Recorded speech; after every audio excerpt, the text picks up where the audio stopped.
আইছেন থানাতে আজকে? আজকে আইসি আমার ছেলে মারধর করে এলে 3বার আমি কেস দিছি বুঝলি। এরপরে দিছি পরে কোনো কিছু কেস হয় না, কেসটা তুলালা মানুষ যা থানার টাকা তুলালা, তার বন্ধু বান্ধবটা কেসটা তুলালা। তারপরে আবার এই আমার মারধর করে। এরপরে আমি ওই দিন কেস দিছি গেছে না, এরপর 2 দিন পরে আইসি পরে আমার লোকে তারা 2 বছর তো 2 বছর সময় গিয়া পাইছে না, 2 বছর সময় পাইছে না, তারা তো বুঝিয়ে ইয়া করছে। এরপর আর তারা এরপর প্রধান তো ইয়া করছে, ফোন করছে আমার আমি নাম্বারটা তো থানা দিছে, প্রধান ফোন করে তারা 60,000 পুলিশ গেছিল নি? তারা কুটে ফাটাই দিছে। আপনারা পুলিশ গেছিল নি আপনার বাড়িতে? গেছে একদিন।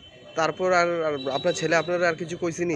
ওই তো কইলাম না, সব বহাবিদ্য করে আবার এই ডেলি এই সমস্ত বহাবিদ্য করে।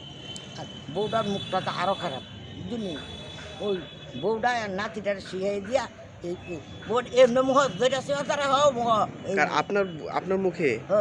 হ্যাঁ আমি সিগারেট দিলাম আর শুনতো না, গলা এক হাতে গলা ছিল আর হাতে মুখ। আপনার ছেলের বোন নাম কি? ছেলের বোন নাম গৌরী আর নাতির নাম রিয়াল। আর ছেলের নাম? ছেলের নাম কাগজপত্রের তপন আর এমনি ডাক নাম শিবু। শিবু কইলে আপনার কানায় না বাড়ি যায়। কোনখানে আপনাদের বাড়ি? আমরা বাড়ি তামার মোটা বাজারে খুবই। এখন কি চান? এখন আমি চাই, আমি মুখ্যমন্ত্রীর কাছে আমি চাই যে আমি শক্ত বিচার, সব আইনের বিচার আমি শক্ত চাই, হ্যাঁ, যাতে এইটার বিচার হয়। আমি 1বার 2বার 3বার এলিয়া 4বার আমি কত সহ্য করতাম, কত আমার একটা জীবন,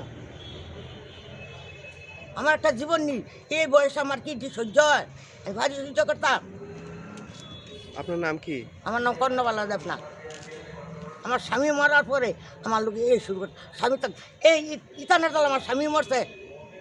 আপনার স্বামীর নাম কি? স্বামীর নাম নিত্যানন্দ দেবনাথ। ইতানের দলা মরছে, 3বার স্টপ করছে, 2বার ভালো হয়ে যাবে। কি কারণে মারধর করে? হ্যাঁ কি কারণে? দিদি মারধর করে ওই জাগা সম্পদ লইয়া, বাগান আছে বাগানের লইয়া সম্পদ, সকল সম্পদ হয়েছে। দেখো নাল সম্পদ আছে মনে করো ওখানে 10 কানি, এরপর মোড়ার জায়গা আছে 20 কানি, এরপর বাগান আছে 8 কানি। বাগানটা আমার এখন আজকে কি লেগাইছেন থানাতে? আমি আইছি, আমি শক্ত বিচার চাই, আমি কি আইছি তার বিচার উঠবে।